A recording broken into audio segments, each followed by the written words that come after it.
जय हिंद मित्रांनो, नमस्ते. मी विजय कदम आपल्या सर्वांचं एज्युकेटिव्ह इंडिया ग्रुपमध्ये स्वागत करतो आहे.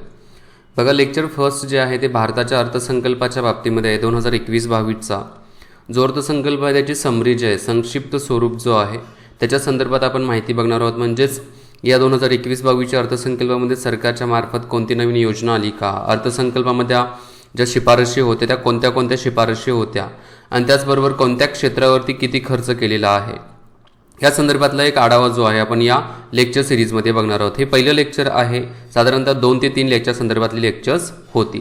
तर चला आपण बघूया. बघण्यापूर्वी एज्युकेटिव्ह इंडिया ग्रुपचं मोबाईल ॲप्लिकेशन आहे. ॲप्लिकेशनची लिंक खाली दिलेली आहे.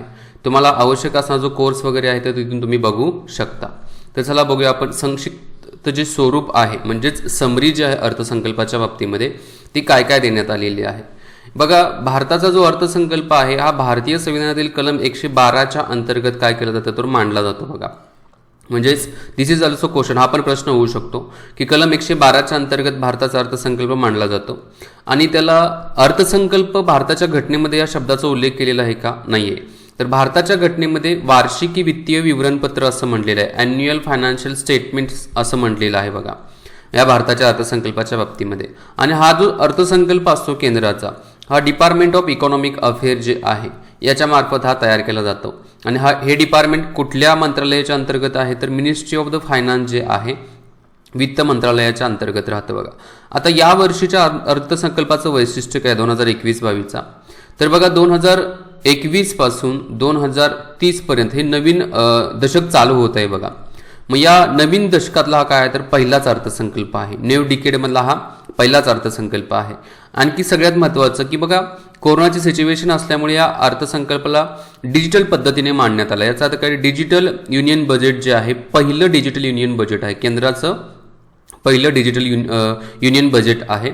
आणि याच्यामध्ये गव्हर्नमेंटनं काय कमेंट केलेली आहे की to boost economic growth by investing in infrastructure development, म्हणजे पायाभूत सुविधांच्या मध्ये काय करायचं आहे, इन्व्हेस्टमेंट करून काय करायचं आहे, देशाचा विकास करायचा आहे, बूस्ट करायचं आहे देशाची अर्थव्यवस्था, असं सरकारच्या मार्फत इथं सांगण्यात आलेलं आहे. बघा, ओके, इन्फ्रास्ट्रक्चरवरती जास्तीत जास्त फोकस दिलेला आहे. बघा, यांनी आता याचा संक्षिप्त आढावा आपण 1 बाय 1 बघत जाऊ. बघा, आता या अर्थसंकल्पामध्येच बघा, जागतिक आरोग्य संघटनेने दिलेला जो मुद्दा आहे त्याच्यावरती भर देण्यात आलेला आहे. जागतिक आरोग्य संघटनेनं काय सांगण्यात आलं होतं बघा, सार्वत्रिक आरोग्य सर्वव्यापी होण्याच्या दृष्टीने, बघा काय म्हटलेलं आहे, सार्वत्रिक आरोग्य सर्वव्यापी होण्याच्या दृष्टीने इथं म्हणलेलं आहे स्वच्छ पाणी, स्वच्छता आणि स्वच्छ वातावरणाचे महत्त्व यांच्यावरती जास्त भर देण्यात आलेला आहे. बघा, म्हणजे हा जो अर्थसंकल्प आहे ॲक्च्युली या शब्दांच्या संदर्भात आहे.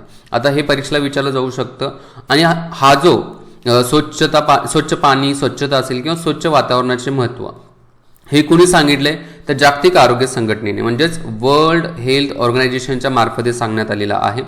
आणि याच्यावरतीच बघा, केंद्रीय अर्थसंकल्प 2021-22नं काय केलेलं आहे तर जास्तीत जास्त लक्ष दिलेलं आहे आणि याच्या संदर्भात जास्तीत जास्त तरतुदी पण केलेल्या आहेत. बघा, आता त्याच्यामध्येच बघा, स्वच्छ भारत स्वस्थ भारत हे एक टॅगलाईन त्या अर्थसंकल्पाच्या अंतर्गत येते. बघा, स्वच्छ भारत स्वस्थ भारत. बघा, आता याच्यामध्ये काय सांगितलं की शहरी भागातील जो भारतातील शहरी भाग जो आहे, या शहरी भागामधील बघा सांडपाणी असेल, त्याचबरोबर गाळ व्यवस्थापन असेल, वेस्ट मॅनेजमेंट असेल, बघा नंतर दूषित पाण्यावरती प्रक्रिया करणे असेल, कचरा स्त्रोत विभाजन असेल, ओला कचरा सुका कचरा असेल, त्याचबरोबर प्लास्टिकचा कमी वापर करणे असेल, नंतर बांधकाम करणे किंवा बांधकाम पाडणे वगैरे असतील आणि त्याच्यातून जो निर्माण होणारा जो कचरा आहे या कचऱ्याचं व्यवस्थापन करणे, कारण त्याच्यातून वायू प्रदूषण होतं, ते वायू प्रदूषण कमी करणे.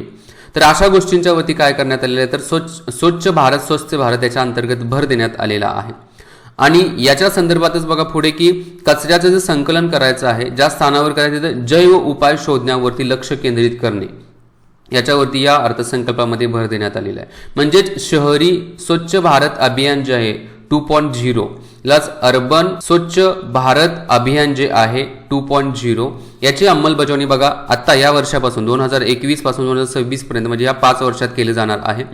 आणि या 5 वर्षासाठी 1,41,678 कोटी रुपयाची आर्थिक तरतूद जी आहे केंद्राच्या मार्फत केलेली आहे बघा. ठीक आहे. आता शहरी स्वच्छ भारत अभियान 2.0 याचा कार्यकाळ किती वर्षाचा आहे? 5 वर्षाचा. कुठून कुठेपर्यंत आहे? 2021 पासून 2026 पर्यंत आहे. हा इथं पण काय करू शकतो तर प्रश्न तयार होऊ शकतो, त्यामुळे हा पण एक मुद्दा माहिती असावा बघा.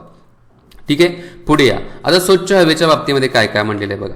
वायू प्रदूषणाच्या वाढत्या समस्येवर तोडगा टाकण्यासाठी किंवा काढण्यासाठी बघा, जी अशी शहरं आहेत की ज्या शहरांची लोकसंख्या 10 लाखापेक्षा जास्त आहे, अशा लोकसंख्या असणाऱ्या 42 शहरांच्या मध्ये काय केलं जाईल तर केंद्राच्या मार्फत वायू प्रदूषणाच्या संदर्भात तोडगा काढणारी केंद्रे काय केली जातील? तयार केली जातील. आणि त्याच्यासाठी 2,217 कोटीची तरतूद जी आहे ही करण्यात आलेली आहे.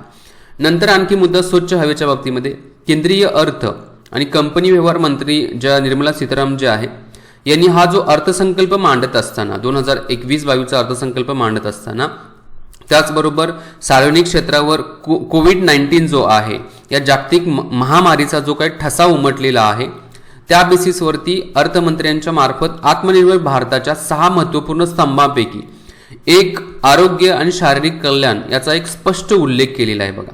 म्हणजे 6 महत्त्वाचे जे स्तंभ आहेत आत्मनिर्भर भारताचे त्याच्यामधील आरोग्य व शारीरिक कल्याण हे खूप महत्त्वाचं आहे आणि याच्यावरती त्यांनी भर दिलेला आहे. आणि याच्या संदर्भातच काय केलेलं आहे बघा 2020-21चा जो अर्थसंकल्प होता 2020-21चा अर्थसंकल्प 2021चा तर यावेळेला 94,452 कोटी रुपयाची तरतूद आरोग्य क्षेत्रासाठी करण्यात आली होती बघा. आरोग्य क्षेत्रासाठी किती?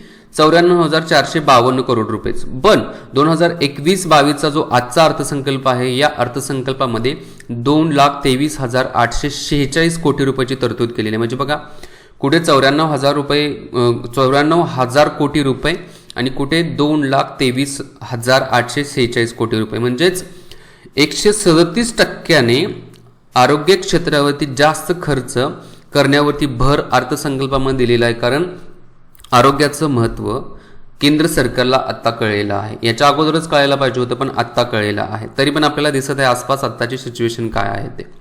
आणि हे करत असताना केंद्र सरकारच्या मार्फत प्रतिबंधात्मक, उपचारात्मक आणि शारीरिक कल्याण या 3 बाबींच्या वरती काय दिलेलं भर दिलेला आहे. एमपीएससी मेन्स असेल किंवा यूपीएससी मेन्ससाठी हे 3 शब्द खूप इम्पॉर्टंट आहेत बघा. प्रतिबंधात्मक प्रोहिबिट करायचं आहे. एकतर रोग होऊनच द्यायचा नाहीये, रोग झाला तर त्याच्यावरती प्रॉपर उपचार करायचा आहे, ट्रीटमेंट करायचं आहे. त्याचबरोबर शारीरिक कल्याण जे आहे आरोग्याकडे लक्ष द्यायचं आहे. या तिन्हींच्या वरती काय केलं आहे तर आरोग्य क्षेत्रावरती एवढे खर्च करत असताना भर देण्यात आलेला आहे बघा. आता पुढे बघा पंतप्रधान आत्मनिर्भर स्वस्थ भारत योजना जी आहे याच्या संदर्भात इथं काय सांगितले बघा. पंतप्रधान आत्मनिर्भर स्वस्थ भारत एक केंद्र पुरस्कृत योजना आहे बघा. हा पण एक शब्द महत्वाचा आहे बघा. सेंट्रल इंग्लिशमध्ये म्हणतात सेंट्रल स्पॉन्सर्ड स्कीम म्हटलं जातं त्याला. ठीक आहे. आता ही सुरू केलेली आहे. ही किती वर्ष असणार आहे? 6 वर्ष असणार आहे. आणि 6 वर्षामध्ये या स्कीमवरती या योजनेवरती 64,180 कोटी रुपयाची काय केलं जाणार आहे तर खर्च केला जाणार आहे. आणि 6 वर्षानंतर बघा ही पंतप्रधान आत्मनिर्भर स्वस्थ भारत योजना जी आहे ती राष्ट्रीय आरोग्य अभियानाचा भाग असेल. नॅशनल हेल्थ मिशन जे आहे या नॅशनल हेल्थ मिशनचा तो भविष्यामध्ये भाग असणार आहे. फक्त तो 6 वर्षानंतर. आजच्या घडीला तरी सुरुवातीला काय आहे तर ही वेगळी योजना आहे बघा. आता या योजनेमध्ये तरतुदी काय काय देण्यात आलेली आहे बघा. एक म्हणजे राष्ट्रीय एकात्मिक आरोग्य स्वास्थ्य याच्यावरती भर द्यायचा आहे. नॅशनल इंटिग्रेटेड हेल्थ इन्स्टिट्यूट याच्यावरती भर द्यायचा. म्हणजे ज्या प्राथमिक आरोग्य केंद्र असतील, द्वितीय आरोग्य केंद्र असतील, तृतीय आरोग्य केंद्र असतील तर याच्यावरती भर द्यायचा आहे. दुसरं प्राथमिक म्हणजे ग्रामीण शहरी आरोग्य केंद्र आणि निरामयिक आरोग्य केंद्र जे आहेत, वेलनेस सेंटर जे आहेत, हेल्थ वेलनेस सेंटर तर यांना पण केंद्राच्या मार्फत सहाय्य केलं जाणार आहे.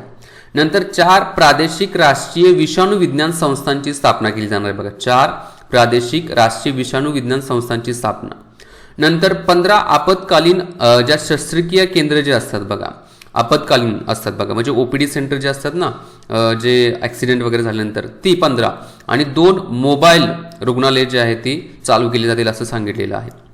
नंतर 11 राज्य जे आहेत त्यांच्यामध्ये जे सर्व जिल्हे आहेत त्या सर्व जिल्ह्यांच्या मध्ये त्याचबरोबर त्यांच्या प्रभागामध्ये एकात्मिक सार्वजनिक आरोग्य प्रयोगशाळा उभारण्यात येतील बघा. 11 राज्यातील सर्व जिल्ह्यांच्या मध्ये त्याचबरोबर प्रभागांच्या मध्ये काय केलं जाणार आहे तर एकात्मिक सार्वजनिक आरोग्य प्रयोगशाळा उभारल्या जातील. प्रयोगशाळा पण खूप इम्पॉर्टंट असतात बघा. वेगवेगळे प्रयोग असतील किंवा वेगवेगळ्या प्रकारचे विषाणू असतील, बॅक्टेरियाज वगैरे असतील, तर त्यांच्याविषयी स्टडी करणं पण इम्पॉर्टंट असतं. नंतर 602 जिल्हे असतील, त्याचबरोबर 12 केंद्राच्या ज्या संस्था जे आहेत या ठिकाणी बघा गंभीर स्थितीतील काळजी घेण्यासाठीची रुग्णालये स्थापन केली जातील. बघा 602 जिल्हे म्हणजे प्रत्येक जिल्ह्यामध्येच मी म्हणजे साधारणतः की गंभीर स्थिती ज्यावेळेला असते त्यावेळेला काळजी घेण्यासाठी या रुग्णालयांची स्थापना केली जाईल. बघा नंतर राष्ट्रीय रोग नियंत्रण केंद्र असेल आणि त्याच्या 5 प्रादेशिक शाखा आणि 20 महानगरीय आरोग्य शाखा यांना पण विभागाची निर्मिती करून त्याचा बळकटी दिली जाणार आहे बघा अशा विभागांना. ठीक आहे. नंतर सर्व सार्वजनिक आरोग्य प्रयोगशाळांना जोडण्यासाठी राज्ये केंद्रशासित प्रदेशांना एकात्मिक आरोग्य माहिती पोर्टल बघा इंटिग्रेटेड हेल्थ इन्फॉर्मेशन पोर्टल जे आहे हे काय केलं जाणार आहे तर चालू केलं जाणार आहे तर म्हटलेलं आहे बघा. कशासाठी तर सार्वजनिक आरोग्य प्रयोगशाळांना जोडण्यासाठी, राज्य असतील किंवा केंद्रशासित प्रदेश सगळ्यांच्या बाबतीमध्ये. नंतर 17 नवीन सार्वजनिक आरोग्य विभाग, 17 नवीन सार्वजनिक आरोग्य विभाग, 32 विमानतळे, 11 बंदरे आणि 7 सीमा चौक्या ज्या असतील त्या उभारल्या जातील इथं सांगण्यात आलेलं आहे. आणि 33 सार्वजनिक आरोग्य केंद्रांना मजबूत केलं जाणार आहे, मजबूतीकरण जे आहे ते केलं जाणार आहे बघा. ठीक आहे. नंतर WHO वर्ल्ड हेल्थ ऑर्गनायझेशनच्या मार्फत बघा दक्षिण पूर्व आशियाई प्रांतासाठी प्रादेशिक संशोधन मंच चालू केला जाणार बघा. प्रादेशिक संशोधन म्हणजे रिजनल रिसर्च सेंटर म्हणेल किंवा रिजनल रिसर्च काउन्सिल जे आहे चालू केले जाणार आहे. त्याच्यामध्ये राष्ट्रीय आरोग्य संस्था, 9 बायोसेफ्टी लेवल 3 प्रयोगशाळा असतील आणि 4 प्रादेशिक राष्ट्रीय विषाणू विज्ञान संस्था तर या उभारल्या जातील बघा. ठीक आहे. हे लक्षात ठेवा बघ थोडं. राष्ट्रीय आरोग्य संस्था, 9 बायोसेफ्टी लेवल 3 प्रयोगशाळा आणि 4 प्रादेशिक राष्ट्रीय विषाणू विज्ञान संस्था या उभारल्या जातील तर सांगण्यात आलेलं आहे बघा. म्हणजे हे काय झालं पंतप्रधान आत्मनिर्भर स्वास्थ्य भारत योजनेची हे ठळक वैशिष्ट्य आहेत. ही ठळक वैशिष्ट्य लक्षात ठेवायची आहेत. प्रीसाठी पूर्व परीक्षेसाठी पण महत्त्वाची असतात आणि मुख्य परीक्षेसाठी पण हे खूप महत्त्वाची असतात बघा. आता याच्यामध्ये पुढे काय सांगितलेलं आहे बघा. आता जो निर्मला सीतारामन यांच्या मार्फत जो अर्थसंकल्प मांडण्यात आला म्हणजे पायाभूत राष्ट्रीय पायाभूत प्रकल्प जे आहेत नॅशनल इन्फ्रास्ट्रक्चर प्रोजेक्ट जे होते पाईपलाईन संदर्भातले, आता याच्यासाठी काय लक्ष दिलेलं आहे बघा. 3 टार्गेट दिलेले आहेत. एक म्हणजे संस्थात्मक संरचनेची निर्मिती करायची आहे बघा, संस्थात्मक संरचना करायच्या. त्याचबरोबर मालमत्ताच्या मुद्रीकरणावर अधिक भर दिला जाणार आहे. मुद्रीकरणावर भर दिला जाण्याचा अर्थ प्रायव्हेटायझेशनला प्रमोट करायला जास्तीत जास्त काय केल्यानंतर इथं प्रोत्साहित केलं जाणार आहे. प्रायव्हेटायझेशनमुळे जास्तीत जास्त सरकारला पैसा भेटेल असं यांना वाटत आहे. नंतर केंद्र आणि राज्यांच्या ज्या तरतुदी आहेत भांडवली खर्चाचा वाटा वाढवणे याच्यावरती पण काय केलं जातं तर भर दिला जाणार आहे. असे 3 प्रस्तावित सांगण्यात आलेले आहे बघा. डिसेंबर 2019 पर्यंत बघितलं तर भारतामध्ये एकूण NIPचे जे 6835 प्रकल्प होते त्याच्यामध्ये आणखी 7400 प्रकल्प ऍड करण्यात आलेले आहेत बघा. आणि याच्यासाठी 1,10,000 कोटीची तरतूद आणि आजपर्यंत बघा 217 प्रकल्प पूर्ण झाले आहेत अशी माहिती केंद्रीय अर्थमंत्री यांच्या मार्फत देण्यात आलेली आहे बघा. या तिन्हीवरती भर द्यायचा. राष्ट्रीय इन्फ्रास्ट्रक्चर डेव्हलपमेंट प्रोजेक्ट जे आहेत पाईपलाईन संदर्भातले त्याच्या संदर्भात इथे सांगितले. आता यासाठी वित्त पुरवठा कुठून केला जाणार आहे बघा. वित्त पुरवठा जो आहे तो विकास वित्तीय ज्या संस्था आहेत म्हणजेच DFI जे आहे डेव्हलपमेंट ऑफ फायनान्शियल इन्स्टिट्यूट जे आहेत यांच्या मार्फत मदत केली जाणार आहे. याची स्थापना केली जाणार आहे. आता स्थापना करण्यासाठी अर्थसंकल्पामध्ये 20,000 कोटीची तरतूद करण्यात आलेली आहे. आता याची स्थापना केल्यानंतर हे DFI जे आहे याच्या मार्फत पायाभूत सुविधांना अर्थसहाय्य केले जाईल. म्हणजेच प्रदाता असेल सक्षम आणि उत्प्रेरक जो आहे थोडक्यात सर्व या DFIच्या मार्फत बघितलं जाणार आहे. आणि याच्यासाठी काय केलं जाणार आहे तर एक विधेयक मांडून DFIची स्थापना केली जाणार आहे असं अर्थमंत्र्यांच्या मार्फत सांगण्यात आलेलं आहे. आणि 3 वर्षाच्या कालावधीमध्ये बघा याचा जो पोर्टफोलिओ असेल कर्जाचा पोर्टफोलिओ हा 5 लाख कोटीपर्यंतचा असेल DFIचा. इथं अशी एक महत्वाकांक्षा अर्थमंत्र्यांच्या मार्फत मांडण्यात आलेली आहे.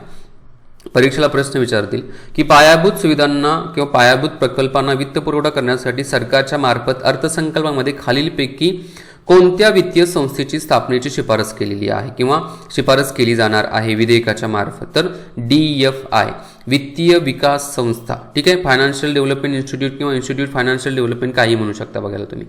तर याची स्थापना केली जाणार आहे बघा. ठीक आहे. आता याच्या पुढचा जो भाग आहे त्याच्यामध्ये काय सांगितले बघा.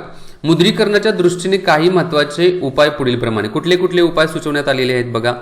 एक म्हणजे भारताचं राष्ट्रीय महामार्ग प्राधिकरण आहे national highway authority of India जे आहे त्याचबरोबर PGCIL जे आहे याचा प्रत्येकी एक इक्विटी जो आहे किंवा इक्विटी जी आहे ती आंतरराष्ट्रीय किंवा देशांतर्गत ज्या संस्थात्मक गुंतवणूक करणार जे आहेत गुंतवणूकदार त्यांना आकर्षित करून यांच्यामध्ये गुंतवणूक करायला सांगितलं जाईल आणि त्याच्यामार्फत जो पैसा येईल तो देशाच्या इतर बाबींच्या मध्ये विकासाच्या बाबीमध्ये गुंतवला जाईल असं सांगण्यात आलेलं आहे.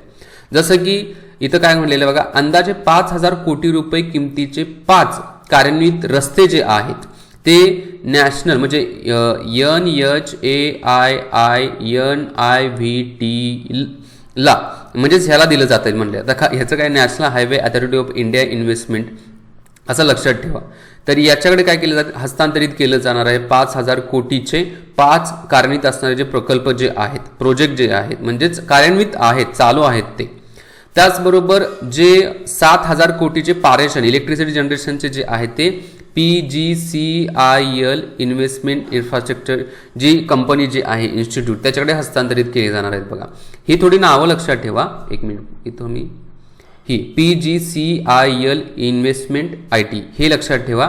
हे पारेषणच्या बाबतीमध्ये इलेक्ट्रिसिटीच्या बाबतीमध्ये असणारी जी कंपनी आहे त्यांच्याकडे हस्तांतरित करून त्याच्यातून 7,000 कोटी रुपये गव्हर्नमेंटला एक मुद्रीकरणाच्या दृष्टिकोनातून भेटून जातील. बघा ठीक आहे.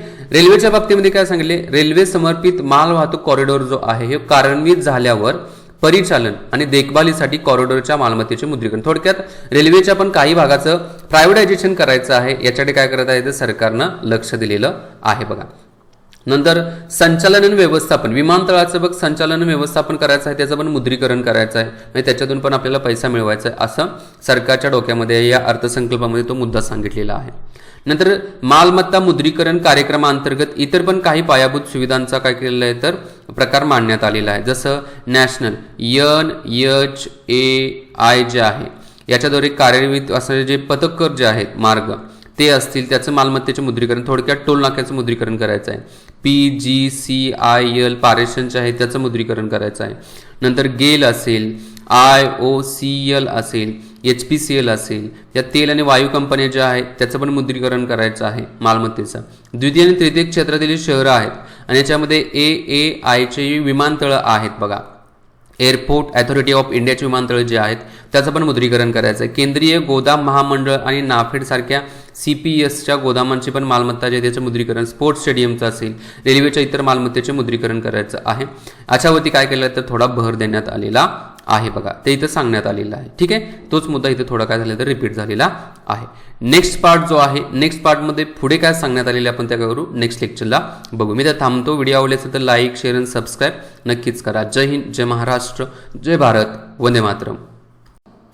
अर्थसंकल्पाच्या बाबतीमधील लेक्चर नंबर 2 आहे. संक्षिप्त स्वरूप जे आहे अर्थसंकल्पाचे समरी जे आहे आपण पहिली व्हिडिओ तयार केलेली आहे. ती पहिली व्हिडिओची लिंक आहे डिस्क्रिप्शन बॉक्समध्ये देईल, ती जाऊन बघा आणि नंतर ही दुसरी व्हिडिओ बघा. बाकी एज्युकेट टू इंडिया ग्रुपचं मोबाईल ॲप्लिकेशन आहे, ॲप्लिकेशनची लिंक खाली डिस्क्रिप्शन बॉक्समध्येच दिलेली आहे बघा.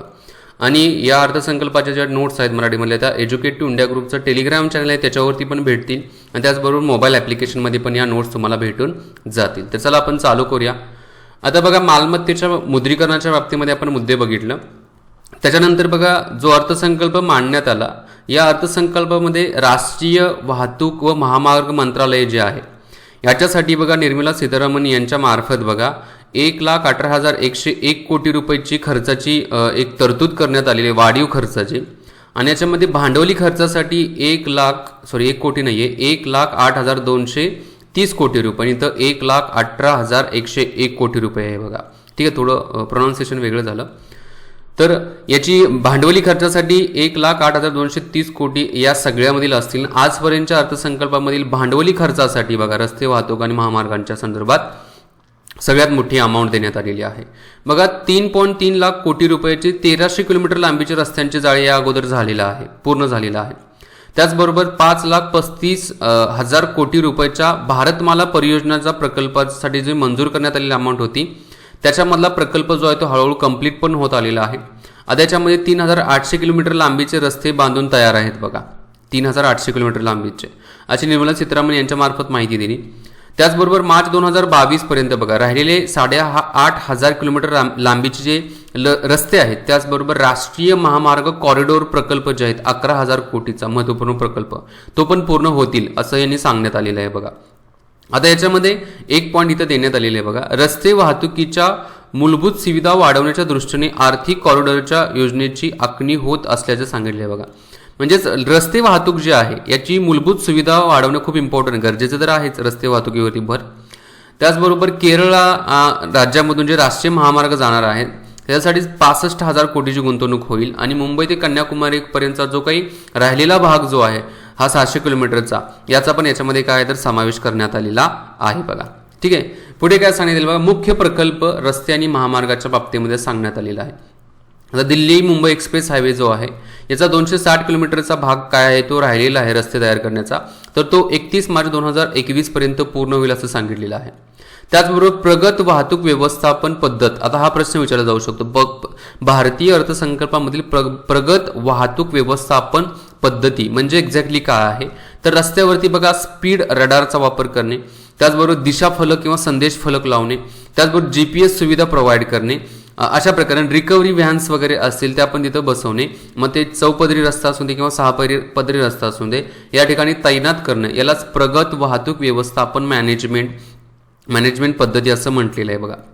2021-22 हा जो अर्थसंकल्प आहे या अर्थसंकल्पामध्ये जे बंदर प्रमुख बंदराकडून सार्वजनिक खाजगी भागीदारीच्या माध्यमातून म्हणजे पब्लिक प्रायव्हेट पार्टनरशिप PPPच्या मार्फत 2,000 कोटी रुपयापर्यंतचे जे 7 प्रकल्प जे आहेत हे 7 प्रकल्प तयार केले जातील आणि हे 7 प्रकल्प तयार करण्यासाठी काय केले PPP राबवली जाईल असं सांगण्यात आलेलं आहे. त्याचबरोबर जे प्रमुख बंदरे परिचालन सेवांचे हाताळणी स्वतः सरकारच्या मार्फत केली जात होती ना, ती आता बंद केली जाईल आणि तर खाजगी भागीदार, खाजगी जी व्यक्ती आहे किंवा खाजगी कंपनी आहे त्यांना काय केलं जाईल तर ती अपॉर्च्युनिटी दिली जाईल सेवांच्या हाताळणीसाठी. थोडक्यात सर्व्हिस प्रोव्हायडर म्हणून खाजगी भागीदारांना तिथं घेतलं जाईल बघा. म्हणजे थोडक्यात अर्थसंकल्पामध्ये प्रायव्हेटायझेशनवरती खूपच भर दिलेला आहे बघा.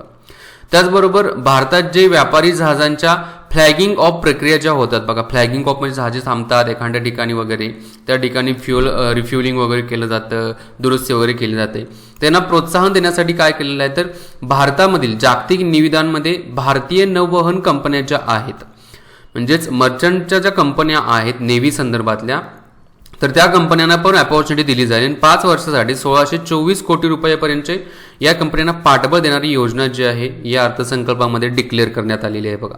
आता याचा फायदा काय असू शकतो की जागतिक लेवलला जहाज कंपन्या, इंडियाच्या ज्या जहाज कंपन्या आहेत त्या पण जागतिक लेवलला काय करू शकतात तर स्वतःची इमेज एक चांगली तयार करू शकतात आणि त्याच्यातून नियर अबाउट 2024 पर्यंत दुपटीने काय होईल तर या भारतीय कंपन्यांना फायदा पण होईल आणि त्याचबरोबर जागतिक लेवलला इमेज पण चांगली राहील बघा. आता पुढे या केंद्रीय अर्थसंकल्पामध्ये बघा 2020-21 मध्ये आज जाहीर झालेल्या पेट्रोलियम आणि नैसर्गिक गॅस क्षेत्राच्या संदर्भातले महत्त्वाचे मुद्दे 2021 नाही तर 2021-22 आहे बघा. ठीक आहे, आता याआधी बघा 8 कोटी घर जे आहेत त्यांना उज्ज्वला योजना जी आहे इलेक्ट्रिसिटी संदर्भात ह्याच्या संदर्भात गॅस संदर्भात आहे बघा, तर ती देण्यात आली होती. 8 कोटी घरांच्या मध्ये गॅस जोडणी पोहोचली होती. आता याच्यामध्ये आणखी 1 कोटी लाभार्थ्यांचा समावेश असेल, हा पहिला मुद्दा इथं दिसत आहे बघा. दुसरा, पुढील 3 वर्षात आणखी 100 जिल्हे शहर गॅस वितरण नेटवर्कमध्ये जोडले जाईल, म्हणजे डायरेक्टली गॅस पाईपलाईन घरापर्यंत पोहोचवणे. मुंबईमध्ये वगैरे असतं बघा तसं. ठीक आहे, तर तशा प्रकारे आणखी 100 जिल्ह्यांच्या वरती फोकस असेल येणाऱ्या 3 वर्षामध्ये असं सांगितलेलं आहे. नंतर जम्मू काश्मीर केंद्रशासित प्रदेशासाठी गॅस पाईपलाईन प्रकल्प सुरू करण्यात येईल म्हटलेलं आहे बघा जम्मू काश्मीरसाठी. नंतर कोणत्याही भेदभावाशिवाय सुगम्य प्रवेश आधारावर सर्व नैसर्गिक गॅस पाईपलाईनमध्ये सामान्य वाहक क्षमतेच्या बुकिंगच्या सुलभतेसाठी आणि समन्वयासाठी स्वतंत्र गॅस ट्रान्सपोर्ट सिस्टीम ऑपरेटर स्थापन केली जाईल बघा. म्हणजे कोणत्याही प्रकारचा भेदभाव न करता नैसर्गिक गॅस प्रोव्हाइड केले जातात ना, त्याच्यासाठी गॅस ट्रान्सपोर्ट सिस्टीम ऑपरेटर जे आहे त्याची स्थापना केली जाईल असं निर्मला सीतारामन यांच्या मार्फत सांगण्यात आलेलं आहे. नंतर बघा या अर्थसंकल्पामध्ये विना धोरण व धोरणात्मक क्षेत्रातील निर्गुंतवणुकीचा जो आराखडा आहे आखण्याच्या दृष्टीने सार्वजनिक क्षेत्रातील उपक्रमांसाठी धोरणात्मक निर्गुंतवणुकीच्या धोरणाला सरकारने मंजुरी दिलेली आहे. आता निर्गुंतवणूक म्हणजे काय, डिसइन्व्हेस्टमेंट, ज्या ठिकाणी सरकारची इन्व्हेस्टमेंट होत आहे, सरकारने स्वतःची इन्व्हेस्टमेंट काढून त्या ठिकाणी प्रायव्हेट सेक्टरला काय करायचं आहे, बोलवायचं आहे की तुम्ही इथे इन्व्हेस्टमेंट करा, त्याला निर्गुंतवणूक म्हणतात. आणि याच्यासाठी एक डिसइन्व्हेस्टमेंट पॉलिसी जी आहे, डिसइन्व्हेस्टमेंट पॉलिसी ही सरकारच्या मार्फत काय केली जाणार आहे तर तयार केली जाणार आहे, त्याला सरकार मंजूर पण देईल असं सरकारच्या मार्फत जाहीर करण्यात आलेलं आहे बघा. पुढे काय सांगितलं बघा, आर्थिक वर्ष 2021-22 मधील धोरणात्मक निर्गुंतवणूक कशा कशा संदर्भात निर्गुंतवणूक डिसइन्व्हेस्टमेंट केली जाईल बघा. थोडक्यात प्रायव्हेटायझेशनला बोलवलं जाईल. इथं BPCL आहे, एअर इंडिया आहे, शिपिंग कॉर्पोरेशन ऑफ इंडिया आहे, container corporation of India, IDBI bank इथे येत आहे बघा. नंतर BEML आहे, पवन हंस आहे हेलिकॉप्टर कंपनी. नंतर नीलांचल इस्पात निगम कंपनी आहे. याच्यामध्ये मग धोरणात्मक निर्गुंतवणूक असेल 2021-22 मध्ये पूर्णत्वाला नेण्याचा प्रस्ताव आहे. म्हणजे थोडक्यात प्रायव्हेटायझेशनला इथं ऑफर दिली जाणार आहे प्रायव्हेट सेक्टरला. याशिवाय 2 सार्वजनिक क्षेत्रातील बँका आणि 1 सार्वजनिक विमा कंपन्या यांचे खाजगीकरणाचा प्रस्ताव 2021-22 मध्ये विचार केला जाईल असं सांगण्यात आलेलं आहे बघा. म्हणजे सार्वजनिक क्षेत्रातील ज्या 2 बँका आहेत कुठल्याही मेन्शन केलेलं नाहीये. आणि त्याचबरोबर विमा कंपन्या ज्या आहेत जसे LIC अशा विमा कंपन्या ज्या आहेत तर त्यांचं काय केलं जाईल, खाजगीकरणाच्या प्रस्तावावर विचार केला जाईल बघा. याचं जर खाजगीकरण झालं, संबंधित सुधारणा केल्यास LIC अर्थात भारतीय आयुर्विमा महामंडळ प्रारंभिक खुली समभाग विक्री याच सत्रात केली जाईल असं म्हटलेलं आहे बघा. ठीक आहे, म्हणजे प्रायव्हेटायझेशनला बरोबर सरकार आता काय करत आहे, बोलवत आहे प्रायव्हेट सेक्टरला. सरकारी क्षेत्राचं प्रमाण जर कमी झालं तर गव्हर्नमेंट जॉबचं पण प्रमाण कमीच होणार आहे बघा. 2021 अर्थसंकल्पातील निर्गुंतवणूक 1,75,000 कोटी रुपयाचा निधी उपलब्ध होईल असा अंदाज असल्याचे सदनात सांगण्यात आले. म्हणजे मागच्या वर्षीचा जो अजून निधी जो आहे एक्झॅक्टली डिसइन्व्हेस्टमेंटचा किती आहे तो आलेला नाही बघा. त्याचबरोबर आजारी आणि तोट्यात असलेले सार्वजनिक क्षेत्रातील जे उपक्रम जे आहे ते बंद करण्यासाठी आणि सुधारित यंत्रणा राबवण्याच्या प्रस्तावावरती सीतारामन यांनी काय केलं तर जो अर्थसंकल्पातला मुद्दा आहे तो मांडण्यात आलेला आहे. काही सार्वजनिक क्षेत्रातील अशा कंपन्या आहेत की त्यांचा काहीच फायदा नाहीये पण तशाच चालू आहे, त्याच्यातून नुकसान होत आहे, तर त्या कंपन्या बंद करणं हा मुद्दा बरोबर आहे. त्या कंपन्या बंद करून किंवा त्याला तिथं प्रायव्हेटायझेशन घुसवा ना, तिथं ते चालू शकतं बघा. कृषी क्षेत्राचे पाठबळ वाढवण्यासाठी ठोस पावले उचलत केंद्रीय अर्थमंत्री जे आहेत निर्मला सीतारामन यांनी काही महत्त्वाचे मुद्दे देण्यात आलेले आहेत बघा अर्थसंकल्पाच्या बाबतीमध्ये. बघा स्वामित्व योजना जी आहे, स्वामित्व योजना काय काय आहे बघा. सीतारामन यांच्यामार्फत स्वामित्व योजनेचा लाभ देशातील सर्व राज्य आणि केंद्रशासित प्रदेशांना घेता येईल असं सांगण्यात आलेलं आहे. दुसरा मुद्दा स्वामित्व योजनेमध्ये काय केलं जातं बघा, गावामधील मालमत्तेच्या मालकी हक्कीच्या संदर्भात पारदर्शकता आणण्याच्या हेतूने बघा, ही लाईन महत्वाची आहे बघा, हा ऑप्शन म्हणून विचारला जाऊ शकतो. गावामधील मालमत्तेच्या मालकी हक्काच्या संदर्भात पारदर्शकता आणण्याच्या हेतूने यावर्षी काही काळापूर्वीच पंतप्रधान नरेंद्र मोदी यांनी स्वामित्व योजना सुरू करण्यात आली होती बघा, त्यांनी केली होती. या योजनेअंतर्गत गावातील जी मालमत्ता आहे त्यांच्या मालकी हक्कांचे नोंदणी पत्रक त्यांना दिलं जाईल. आतापर्यंत 1241 गावांच्या मध्ये 1,80,000 मालमत्ता धारकांना अशी पत्र देण्यात आलेली आहेत बघा. म्हणजेच थोडक्यात एक रिसिप्ट दिलं जाईल की ही मालमत्ता तुमची आहे. येत्या आर्थिक वर्षामध्ये 16,50,000 कोटी रुपयाच्या कृषी कर्जाचे लक्ष्य अर्थसंकल्पात सांगण्यात आलेलं आहे. दुसरा मुद्दा इथं स्वामित्व योजना झाल्यानंतर 16.5 लाख कोटी रुपये कृषी कर्ज जे आहे हे दिले जाईल असं सांगण्यात आलेलं बघा. नंतर ग्रामीण भागातील पायाभूत सुविधा विकासामध्ये निधी जो असेल तो 33% वाढवण्यात आलेला आहे बघा, 33% वाढवण्यात आलेली. हे थोडे आकडे लक्षात ठेवा, 16.5 लाख कोटी रुपये. आणि इथं सूक्ष्म सिंचन निधी दुप्पट करण्याचा प्रस्ताव आहे बघा. सूक्ष्म सिंचन निधी जो आहे तो दुप्पट करायचा असं सांगितलेलं आहे.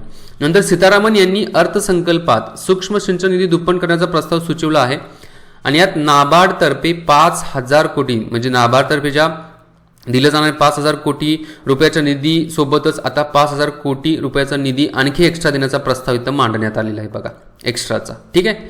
नेक्स्ट इथं काय सांगलेलं आहे, ऑपरेशन हिरवाई योजना टॉप्समध्ये आणखी 22 नाशवंत उत्पादनांचा समावेश करण्यात आला टॉप्समध्ये बघा. आता ऑपरेशन हिरवाई योजना काय आहे ते थोडं आपण इथं बघू.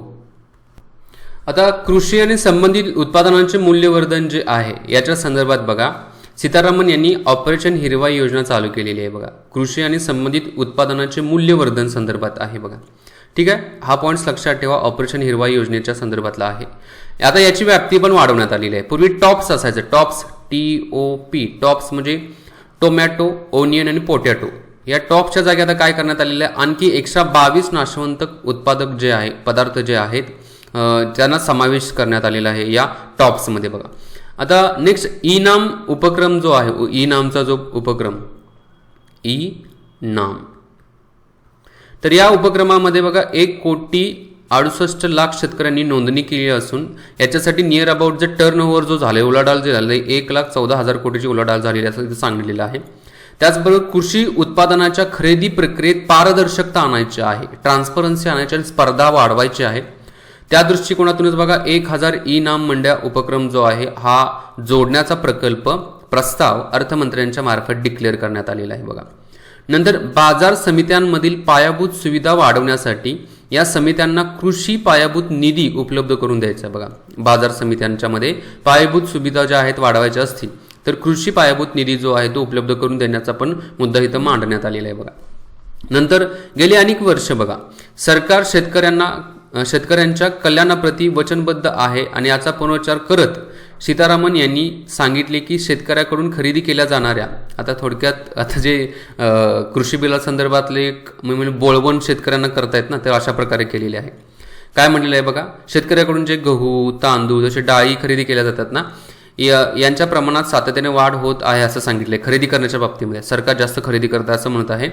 आणि अन्नधान्यांच्या किमान आधारभूत मूल्यांच्या पद्धतीत मोठा बदल पण झाला असून सर्व प्रकारच्या अन्नधान्याच्या उत्पादन खर्चाच्या किमान 1.5 किंमत शेतकऱ्यांना मिळावी याची निश्चिती सरकार करून घेत आहे.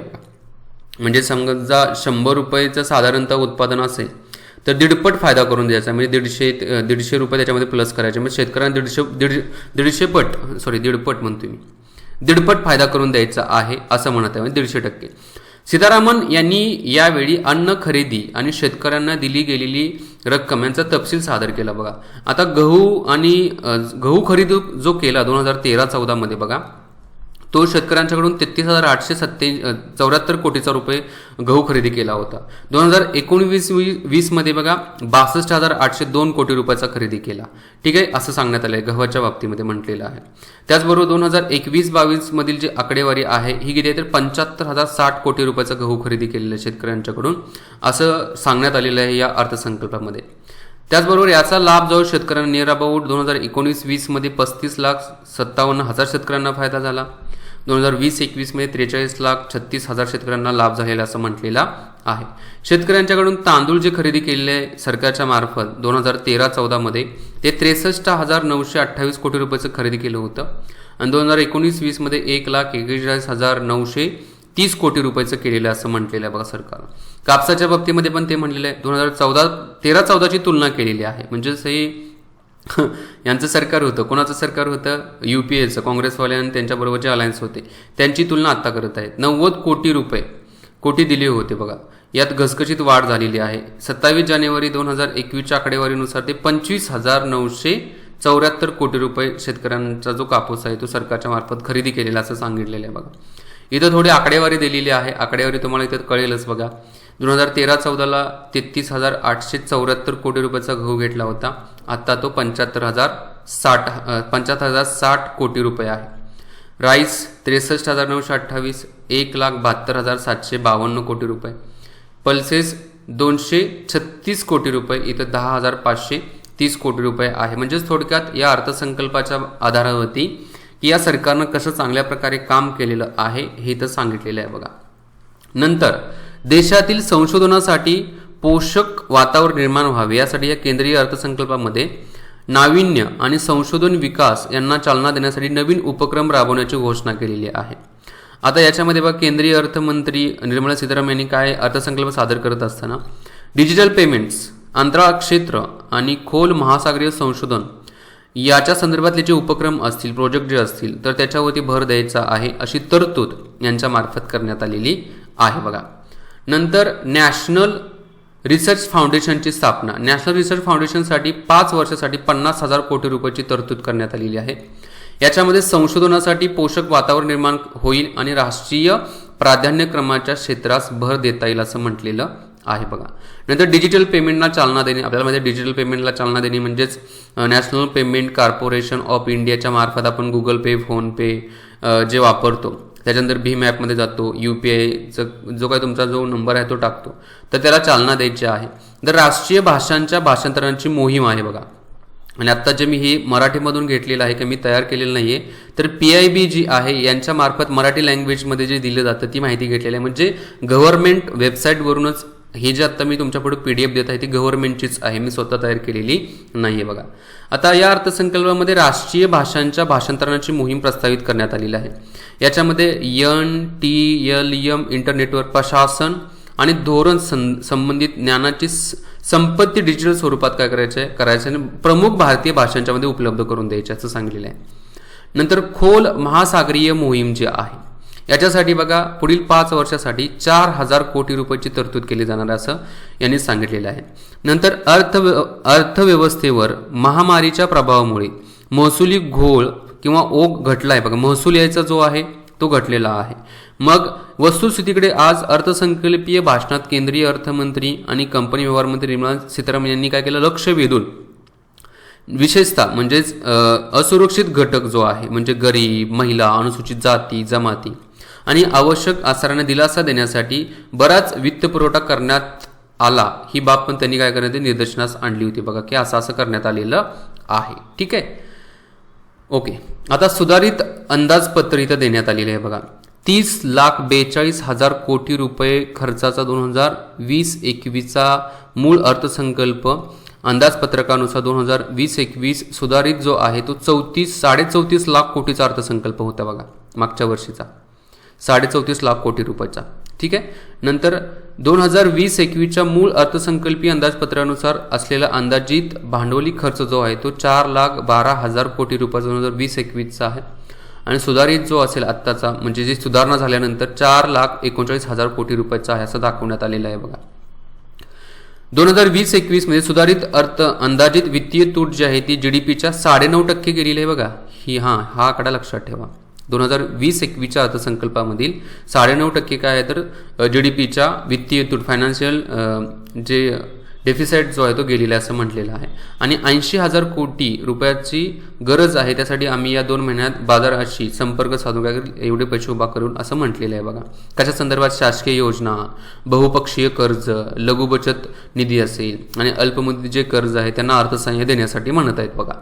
नंतर अर्थसंकल्पीय अंदाज 2020-21 मधील बघा तोच मुद्दा मांडलेला आहे इथं, डबल तोच आलेला आहे बघा. राज्यांसाठी कर्ज 15व्या वित्त आयोगाच्या नुसार 2023-24 मध्ये राज्यांना GSDP 3% पर्यंतच वित्तीय सूट गाठता येईल असं अपेक्षित आहे असं सांगण्यात आलेलं आहे बघा. GSDP म्हणजेच ग्रॉस स्टेट डोमेस्टिक प्रोडक्ट जो आहे GDPचा राज्यामधला जो वाटा आहे तो 3% पर्यंतच वित्तीय तूट गाठता येईल असं अपेक्षित आहे असं म्हटलेलं आहे. नंतर FRBM आर्थिक सुदृढीकरणाच्या मार्गावर अव्याहत चालण्याची आमची योजना असून 2025-26 पर्यंत वित्तीय तूट 4.5% खाली आणण्याचा आमचा मानस आहे. हा पण क्वेश्चन असू शकतो बघा. 2025-26 मध्ये भारताचा वित्तीय GDP फायनान्शियल किंवा फिस्कल डेफिसाइट जो आहे हा किती करायचं टार्गेट ठरवलं तर 4.5% आहे. आत्ता किती आहे तर 9.5% आहे तर सांगण्यात आलेलं आहे बघा. ठीक आहे. तर अशा प्रकारे काय तर या अर्थसंकल्पाच्या डिटेल्स आहेत व्यवस्थित लक्षात ठेवा. जिथं क्वेश्चन्स तयार होत आहेत ते क्वेश्चन्स पण तुम्हाला माहिती असणं काय तर गरजेचं आहे. आत्ताची नाही आहे, ही मागच्या वर्षीची वित्तीय तूट आहे आणि अर्थसंकल्पीय अंदाजे 2021-22 मध्ये वित्तीय GDPची जी तूट आहे 6.8% इतकी आहे असं सांगण्यात आलेलं आहे. पुढील वर्षासाठी बाजारातून 12 लाख कोटी रुपये काय केले जाईल कर्ज उभा केले जाईल असं पण सांगण्यात आलेलं आहे. ठीक आहे. तर हे महत्त्वाचे मुद्दे आहेत. मी तर थांबतो. व्हिडिओ आवडले असेल तर लाईक, शेअर आणि सबस्क्राईब नक्कीच करा. जय हिंद, जय महाराष्ट्र, जय भारत, वंदे मातरम.